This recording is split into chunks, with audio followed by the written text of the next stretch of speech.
Saudara, setelah berpuasa 1 bulan penuh, umat Islam merayakan Hari Raya Idul Fitri. Apa makna Idul Fitri dan bagaimana kita umat Muslim merayakannya? Kita akan bahas bersama dengan Ustadz Jaka Perkasa, penceramah dari Yayasan Sekolah Islam Al-Azhar Kairo Palembang yang sudah hadir di studio Kompas TV Palembang. Saya sapa terlebih dahulu. Selamat pagi Ustadz, apa kabar? Alhamdulillah baik. Alhamdulillah baik. Baik Ustadz, nah tentunya ini kita membahas mengenai memaknai Idul Fitri karena ini sudah 1 bulan penuh kita berpuasa dan saat ini kita merayakan hari kemenangan begitu Ustaz ya. Nah ini kan Idul Fitri ini sering diidentikan dengan hari kemenangan setelah sebulan penuh berpuasa begitu Ustaz ya. Kemenangan seperti apa yang dimaksud dalam konteks Idul Fitri begitu Ustaz? Baik, bismillahirrahmanirrahim. Assalamualaikum warahmatullahi wabarakatuh. Alhamdulillah rabbil alamin, hamdan lakallahumma ala alaikal jasimah wa ala ni'amikal azimah. Wassalatu wassalamu ala habibina Mustafa Muhammad ibni Abdullah salawatullah wassalamu alaih alladhi ballagha risalata wa addal amanah wa nasaha lil ummati wa jahada fillahi haqqa jihadihi hatta atahul yaqin summa amma ba'd. Terima kasih Mas Robi pertanyaannya. Tentu dalam hal konteks beridul fitri kita memang sering mengenal istilah merayakan kemenangan gitu ya, hari kemenangan. Kemenangan yang dimaksud tentu kita tahu bahwa selama 1 bulan Ramadan ini kita diwajibkan oleh Allah Ta'ala untuk berpuasa di siang harinya, kemudian melaksanakan beragam ibadah lain seperti tarawih, kemudian baca Quran, qiyamul lail dan lain sebagainya. Ketika ini berakhir selama 1 bulan, maka kita artinya mencapai target, menyelesaikan target kita selama 1 bulan berpuasa, dan itu merupakan sebuah prestasi yang luar biasa bagi seorang muslim, berhasil selama 1 bulan, dan kemenangan itu ditandai dengan kita beridul fitri. Makanya kemudian banyak yang mengistilahkan Idul Fitri ini dengan istilah hari raya kemenangan, merayakan kemenangan. Baik, selain identik dengan makna kemenangan begitu Ustaz, apa makna esensial lain dari perayaan Idul Fitri bagi umat Islam gitu? Ya, kalau kita lihat dari segi bahasa, Idul Fitri kan terdiri dari 2 kata ya. Ada Idul, ada Id, ada Al-Fitri. Kalau Id sendiri sebenarnya maknanya adalah kembali gitu ya. Sedangkan Fitri itu secara bahasa punya 2 makna. Pertama, makna Fitri itu adalah kembali boleh makan, iftar, kembali boleh melaksanakan berbagai aktivitas yang sebelumnya tidak diperbolehkan di siang hari seperti makan minum. Kemudian setelah masuk Syawal, Ramadan berakhir, maka kita kembali boleh makan. Itu makna pertama. Makna kedua, fitri itu adalah kembali fitrah, kembali suci, begitu. Sehingga makna Idul Fitri ini juga bisa dimaknai dengan kembalinya fitrah, kembalinya suci seorang hamba setelah selama 1 bulan Ramadan mereka beribadah, berpuasa, kemudian setelah berakhir Ramadan mereka kemudian kembali suci, kembali fitrah, dan memang itu bagian dari kemenangan juga yang tadi kita sebutkan di awal. Sehingga makna lain dari Idul Fitri itu artinya kita kembali bersih ya dari dosa-dosa, dan memang selama 1 bulan itu Allah Subhanahu wa Ta'ala memberikan semacam fasilitas pengampunan dosa. Sebagaimana banyak dalam keterangan-keterangan hadis, misalkan man shoma ramadhana imanan wa ihtisaban ghufira lahu ma taqaddama min dzanbi.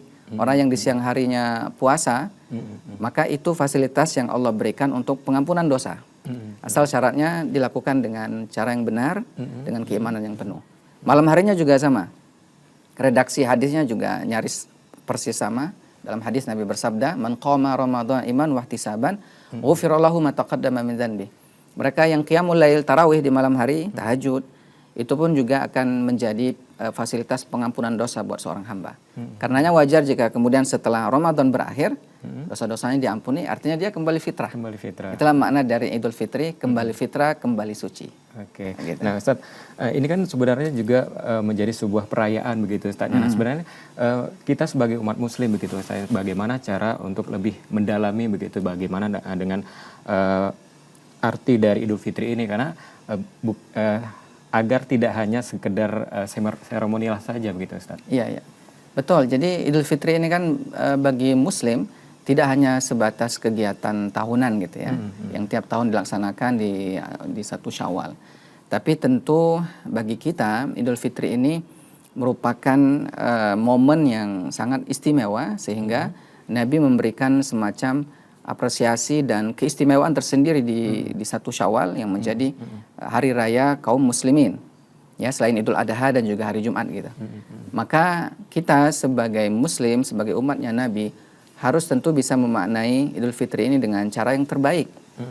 Artinya kita tidak hanya euforia, tidak hanya FOMO ikut-ikutan gitu merayakan Idul Fitri, tapi kita juga bisa mengambil hikmah bahwa kemenangan di hari Fitri ini harus terjaga dengan baik. Artinya ibadah-ibadah yang dilakukan selama bulan Ramadan itu tidak kemudian stop dan kemudian berakhir sampai di situ dan nanti akan lanjut di tahun depan, tidak begitu.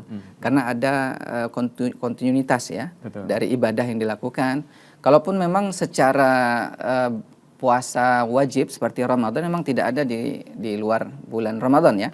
Tapi puasa sunnah masih ada kan? Betul. Sebagaimana misalkan di sabda Nabi dalam hadis di bulan Syawal itu ada puasa sunnah yang disebutkan dalam hadis Nabi, man shoma Ramadan summa atba'u sitta min Syawal kana kasyamid dahar.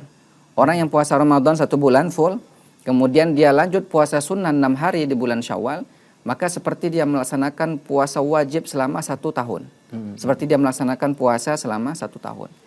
Ini menunjukkan bahwa ibadah puasa yang Ramadan memang berakhir, tapi ibadah sunnah puasa lainnya bisa berlanjut.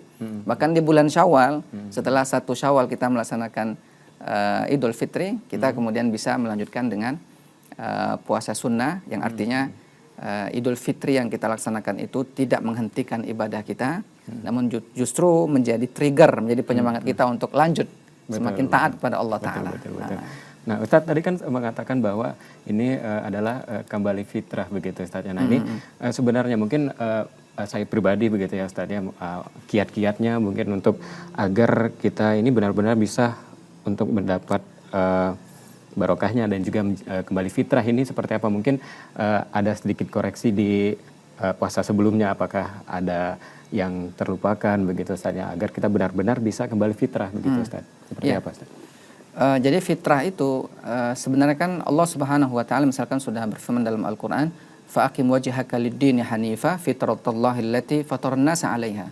Kata Allah, hadapkan dirimu, wajahmu kepada agama yang lurus sebagaimana Allah Subhanahu wa taala memberikan fitrah kepada manusia dan begitu Allah ciptakan manusia. Artinya sebenarnya mereka sesungguhnya adalah hamba-hamba yang secara fitrah itu taat pada penciptanya, pada Allah. Nah, di bulan Ramadan mereka digembleng sedemikian rupa selama 1 bulan, berharap mudah-mudahan setelah Ramadan berakhir 11 bulan berikutnya mereka punya bekal yang banyak, karena di bulan Ramadan kan kita tahu bahwa secara spiritual hamba kaum muslimin itu meningkat dibandingkan dengan bulan yang lain. Dalam rangka apa? Tadi biar mereka punya trigger, punya semacam pegangan begitu, bekal nanti untuk setelah Ramadan berakhir mereka tetap berpegang teguh kepada agama, tetap ibadah kepada Allah dan kemudian taat kepada Rasulnya. Sehingga fitrah yang memang sudah Allah karuniakan sejak awal kepada manusia tetap terjaga. Dan ini luar biasa sebenarnya. Idul Fitri ini menjadi momentum emas buat kita agar kembali memposisikan diri sebagaimana fitrah kita diciptakan, yaitu taat pada Allah. Gitu kan? Makanya di ujung surat misalkan tentang kewajiban puasa Ramadan kan Allah sebut di ujung itu, ya ayyuhalladzina amanu kutiba alaikumusiyam kama kutiba alal ladzina min qablikum la'allakum tattaqun kan, agar bertakwa. Jadi itu merupakan fitrah kita sebagai manusia, sebagai ciptaan Allah Subhanahu wa taala. Betul. Nah, ini kan Idul Fitri ini juga menjadi momen untuk bersilaturahmi begitu Ustaz. Nah, kita akan jawab Ustaz jeda. Dan saudara Ustaz jeda, saya masih akan melanjutkan perbincangan mengenai makna Idul Fitri tetap di Sapa Sumbaksel.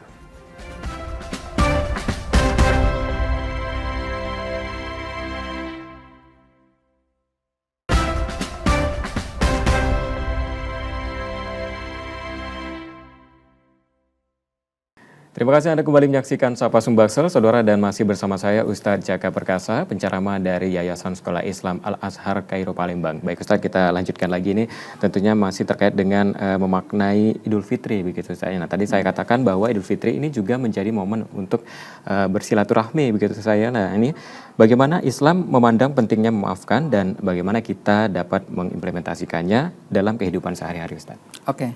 Ya, salah satu sunnah yang diajarkan di momentum Idul Fitri adalah kita saling memaafkan gitu ya. Dan memang kita sebagai makhluk sosial tentu banyak berinteraksi dengan berbagai macam kalangan, berbagai macam orang gitu ya, termasuk dengan kita bersosial di masyarakat. Tentu di sana akan banyak hal yang terjadi, termasuk mungkin kekeliruan, kesalahan dan lain sebagainya. Maka momentum Idul Fitri ini adalah momentum untuk kita saling memaafkan, gitu ya. Kenapa? Karena memang dalam Islam persoalan kita dengan orang lain itu punya hal yang sangat penting gitu, sehingga kita tidak hanya meminta ampun kepada Allah terkait dengan dosa kita secara langsung pada Allah ya. Kaitannya kalau dalam bahasa agama namanya hablum minallah, tapi hablum minan nas juga perlu diperhatikan. Maka itu jika ada persoalan di tengah-tengah masyarakat, kita harus meminta maaf. Dan ini momentum baik untuk kita meminta maaf, kemudian juga memaafkan. Karena momennya pas gitu ya. Betul. Karena kalau di momen lain ada orang yang sulit untuk meminta maaf gitu. Karena tidak ada acara, tidak ada kondisi, tidak ada momen. Tapi kalau Idul Fitri kan jadi selain momennya pas, itu jadi semangat dan trigger kita untuk meminta maaf kepada orang. Dan dalam Islam sebenarnya tidak perlu ribet-ribet. Kita minta maaf misalkan ke Mas Robi, saya mohon maaf lahir batin gitu ya. Dengan dalam hati betul-betul meminta maaf terhadap kesalahan ke Mas Robi misalkan. Dan tidak perlu apa kesalahan saya sampaikan ke Mas Robi. Cukup minta maaf. Dan insya Allah kalau hatinya tulus, ikhlas begitu, mudah-mudahan memang yang bersangkutan memaafkan dan dosanya selesai begitu. Betul. Kenapa penting itu? Karena dalam Islam tidak cukup kita minta maaf kepada Allah, kepada orang yang bersangkutan tidak minta maaf. Karena nanti di akhirat bisa dituntut kita. Gitu. Makanya dalam beberapa keterangan hadis Nabi mengingatkan betapa pentingnya kita jangan sampai kemudian persoalan dengan manusia ini dibawa sampai kemudian nanti di alam lain, di alam barzakh atau di alam akhirat, karena persoalannya besar begitu. Bahkan Nabi menyebut dalam hadis bahwa umatku tuh ada yang bangkrut di hari kiamat. Bangkrut di sini pahala-pahala ritual ibadahnya itu dikasih ke orang lain gara-gara tadi persoalan persoalan sosialnya dengan masyarakat. Sehingga secara gratis dikasihkan kepada orang-orang yang pernah dia sakiti ketika hidup di dunia. Nah setelah selesai ibadah ritualnya tadi pahalanya dikasih, masih ada yang belum kebagian saking banyaknya persoalan dengan orang lain gitu ya. Maka yang terjadi adalah dosa yang bersangkutan itu kembali kepada dirinya. Nauzubillah. Maka sebelum itu terjadi, Nabi mengingatkan agar kita semaksimal mungkin menyelesaikan persoalan itu di dunia. Dan Idul Fitri, pemirsa sekalian, ini momentum yang sangat tepat kita untuk memaafkan dan juga tentunya meminta maaf. Artinya sangat penting untuk memaafkan dan juga tentunya jangan hanya lisan tapi juga dari hati begitu Ustaz ya. Nah ini kan juga teknologi saat ini dimanfaatkan juga Ustaz untuk saling bermaaf-maafan seperti kita mengirim WA begitu Ustaz. Nah ini bagaimana pandangan Ustaz? Ya, Islam sebenarnya tidak membatasi cara ya untuk meminta maaf. Artinya dengan apapun kita sebenarnya bisa meminta maaf kepada orang begitu. Walaupun ya tentu yang paling afdal, paling utama langsung meminta maaf kepada yang bersangkutan gitu. Dibandingkan dengan WA atau telepon ya. Tapi ya sekali lagi Islam tidak menutup mata terkait dengan perkembangan teknologi, perkembangan zaman begitu. Dan digunakan untuk hal-hal yang manfaat juga bagus gitu. Terlebih lagi misalkan keterbatasan gitu ya. Kalau mau ketemu dengan orang yang jauh kan tidak memungkinkan. Maka melalui telepon, melalui WA itu baik sekali. Kalau mau nunggu ketemu, kapan ketemunya gitu kan. Maka dengan melalui teknologi seperti WA atau melalui media sosial minta maaf ini baik. Tapi tentu yang jadi catatan bahwa jangan hanya sebatas kita menuliskan pesan, kemudian dikirim kepada yang bersangkutan, tanpa ada niat yang tulus untuk minta maaf. Ini jadi persoalan. Apalagi biasanya jadi persoalan kadang kalau di grup-grup WA ya. Itu ada minta maaf ya biasanya ya. Tapi masalahnya yang minta maaf ini cuma meneruskan pesan dari yang lain. Bukan dari dirinya. Ini jadi persoalan. Bukan dari hati yang paling dalam untuk minta maaf. Padahal kan seharusnya kita minta maaf ya betulan dengan bahasa kita. Dengan niat yang tulus gitu. Kalau hanya sebatas meneruskan pesan broadcast pesan. Nah, itu tidak terkategori meminta maaf yang sebenarnya. Gitu. Lebih baik dengan bahasa sendiri dan mungkin secara khusus begitu disampaikan kepada orang yang ingin kita minta maaf begitu Ustaz. Nah, ini kan juga silaturahmi ini juga artinya kuat pada saat Idul Fitri begitu Ustaz ya. Nah ini tentunya jangan hanya sebatas pada saat Idul Fitri begitu saja, untuk menyambung silaturahmi ini bagaimana agar tidak terputus begitu Ustaz. Iya, betul. Jadi kan silaturahim itu memang tidak boleh terbatas pada momentum tertentu. Idul Fitri betul momentum untuk silaturahim, dan dia sekali lagi menjadi trigger ya, menjadi pelecut lah, menjadi stimulus untuk kita menyambung silaturahim. Setelahnya bukan berarti kemudian silaturahim terputus, tetap harus terjaga. Betul. Karena memang dalam Islam silaturahim itu sesuatu yang perlu untuk diperhatikan oleh kaum muslimin, dan Nabi alaihi salatu wasallam telah memberikan penjelasan bahwa orang yang menjalin silaturahim itu punya keutamaan. Di antaranya misalkan dalam hadis Nabi bersabda, "Man arada ayun sa'lahu fi atharihi wa yubsut lahu fi rizqihi falyasil rahimahu." Siapa yang ingin umurnya dipanjangkan, rizkinya dilancarkan, maka sering-sering bersilaturahim. Ini motivasi yang luar biasa dari Nabi kan, agar kita bisa menjaga silaturahim. Maka jangan sampai kemudian Idul Fitri kita anggap sebagai momentum silaturahim. Setelah Idul Fitri berakhir, silaturahimnya terputus. Tidak begitu. Tapi justru sepanjang waktu, sepanjang hari, sepanjang bulan adalah waktu di mana kita menjalin silaturahim. Karena ini sebuah kewajiban, begitu. Betul. Dan Islam memang sangat menganjurkan kepada pemeluknya agar terus menjaga silaturahim ini, dimulai dari ibadah-ibadah ritual yang dilakukan. Sebenarnya itu ada dimensi-dimensi silaturahim, dimensi sosialnya. Misalkan kalau konteksnya kita dalam sebuah komplek, dalam bertetangga gitu ya, di perumahan atau di desa atau di kota, kita ada yang namanya misalkan sunnah sholat berjamaah di masjid.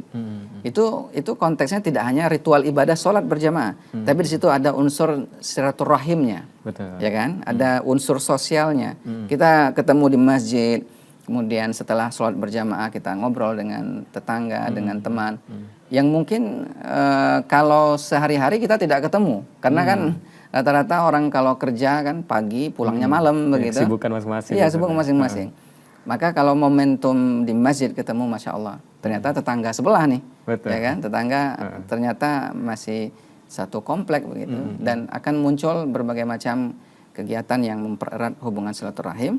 Dan tadi Nabi memberikan penjelasan bahwa akan ada muncul semangat dalam membangun persaudaraan begitu, menghilangkan gap dan konflik di tengah masyarakat, termasuk juga akan dilancarkan rezeki kan, kalau ketemu ceritanya macam-macam nanti, cerita bisnis nanti kan, dan lain sebagainya. Siapa tahu dapat rezeki juga dari situ Ustaz. Nah itu. Betul.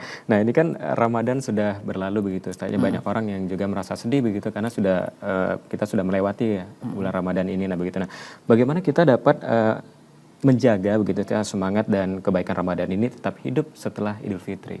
Ya, nah ini pertanyaan yang luar biasa ya Mas Robi, terkait dengan keistiqomahan ya dalam ibadah setelah Ramadan berakhir.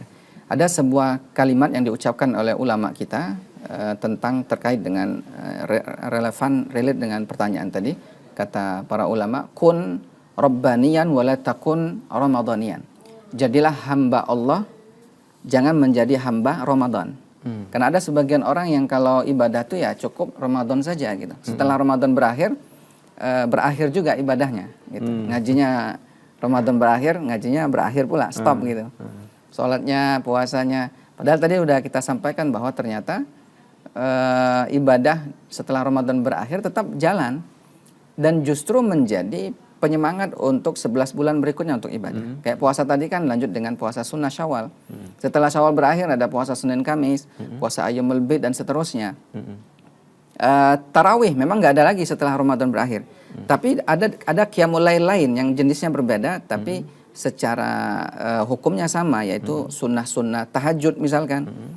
Kemudian sholat sunnah yang lainnya dan seterusnya. Termasuk juga sedekah, tidak hanya di bulan Ramadan kan. Betul. Di luar Ramadan pun kita sedekah. Ngaji Qur'annya juga, baca Qur'an. Tidak hanya Ramadan. Setelah Ramadan berakhir pun ngajinya tetap lanjut. Dan ini yang perlu untuk menjadi catatan buat kita semua, bahwa kita jangan sampai menjadi hamba Allah di bulan Ramadan saja. Setelah Ramadan berakhir tidak lagi menjadi hamba Allah. Nah, ini yang keliru, yang perlu diperbaiki. Harus Karena itu istiqomah, Ustaz, ya. ya kita istiqomah dan sebulan Ramadan ini menjadi bekal lah untuk kita agar nanti di 11 Ramadan 11 bulan berikutnya kita tetap semangat ibadah, tetap taat kepada Allah, dan nanti ketika Allah ketemu di Ramadan tahun berikutnya sama seperti HP kita charger Betul, betul. baterainya biar lebih maksimal gitu. Biar iman kita lebih kuat. Baik, ini menarik sekali perbincangan kita Ustadz, dan kita lanjutkan lagi sejenak. Dan saudara, sejenak saya masih akan melanjutkan perbincangan mengenai makna Idul Fitri, tetap di Sapa Sumbaksel.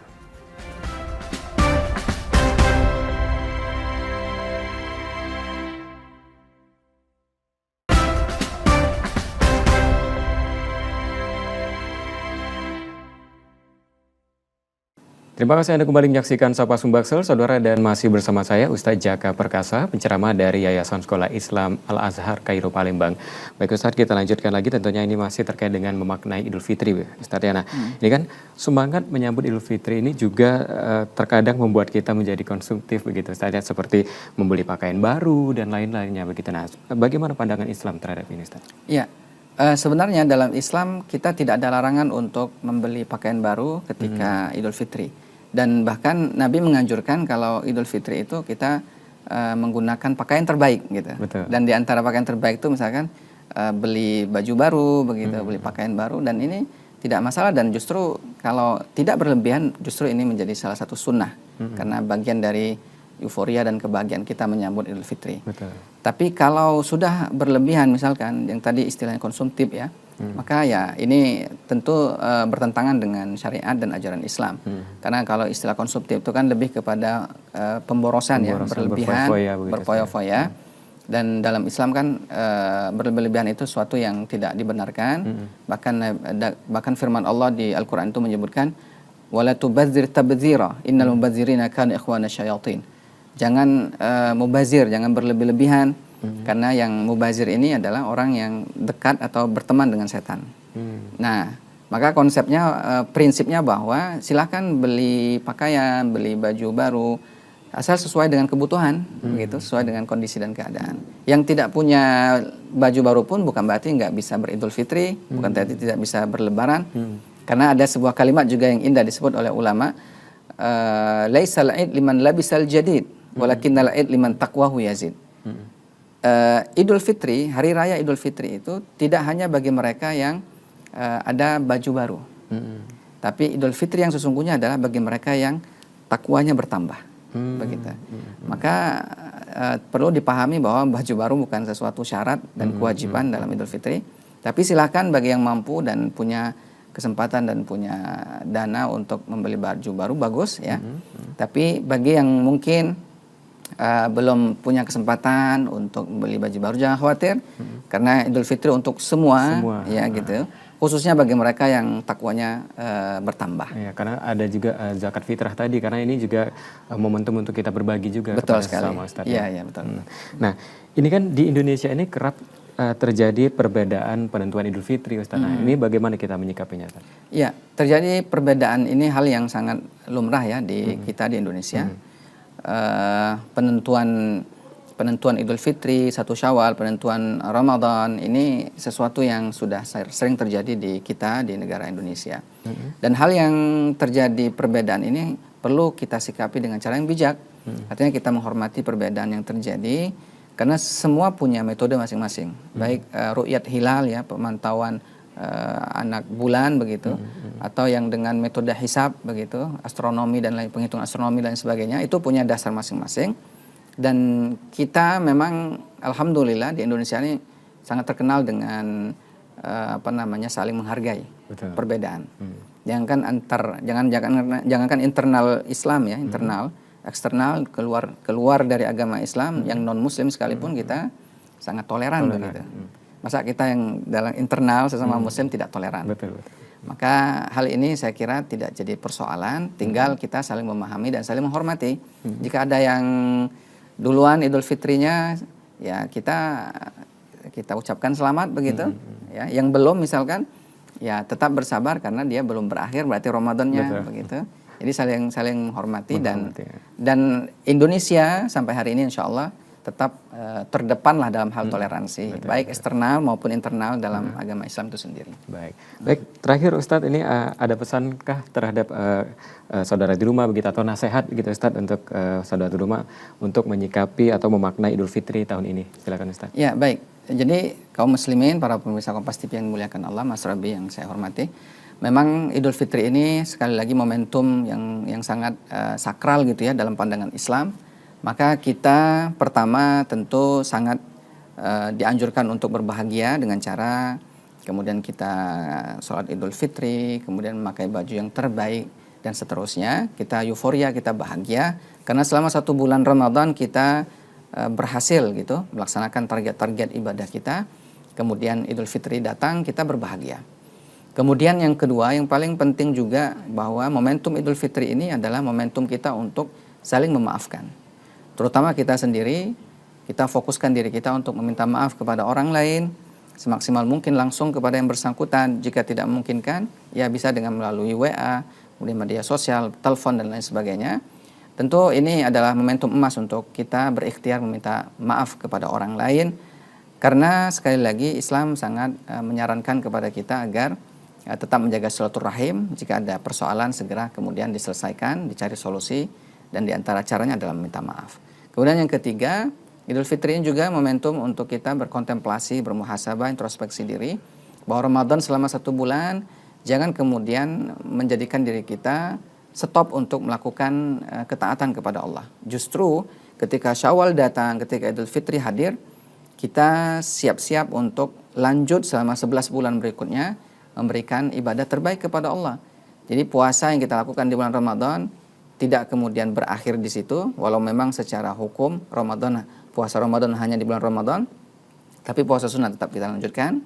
Syawal di bulan semacam ini juga ada puasa sunnah 6 hari, kemudian puasa Senin Kamis, kemudian ibadah yang lain, qiyamul lail, tahajud, sedekah, kemudian lain sebagainya itu bisa kita lakukan. Dan jangan sampai kemudian Syawal hadir, Ramadan berakhir, ibadah kita pun berakhir. Jadi tetap kita melaksanakan berbagai macam ibadah, memberikan ibadah terbaik kita di hadapan Allah, dan tentu kita berharap mudah-mudahan dengan ikhtiar maksimal, dengan ketulusan hati, kita menjaga hari-hari kita, Allah Subhanahu wa Ta'ala nanti akan memberikan kesempatan kembali kita semua untuk bisa menikmati dan ketemu di bulan Ramadan tahun-tahun berikutnya. Barakallahu fikum. Barakallahu, amin ya rabbal alamin. Terima kasih Ustadz atas perbincangan hari ini, dan semoga ini juga menjadi bekal kita kepada masyarakat juga untuk bisa memaknai Idul Fitri ini dengan lebih baik lagi begitu Ustadz. Baik, terima kasih Ustadz. Dan saudara, perbincangan tadi menjadi akhir dari Sapa Sumbaksel hari ini. Tetap saksikan Sapa Sumbaksel setiap Selasa dan Kamis pukul 6.30 hingga 7 pagi. Dan bagi Anda yang ingin berbagi informasi, kritik ataupun saran, dapat mengakses media sosial kami di @kompas.tv_palembang. Dan akhirnya Saur Biansa mewakili seluruh kerabat kerja yang bertugas mengucapkan selamat Hari Raya Idul Fitri 1446 Hijriah. Selamat Idul Fitri dan mohon maaf lahir dan batin. Sampai jumpa.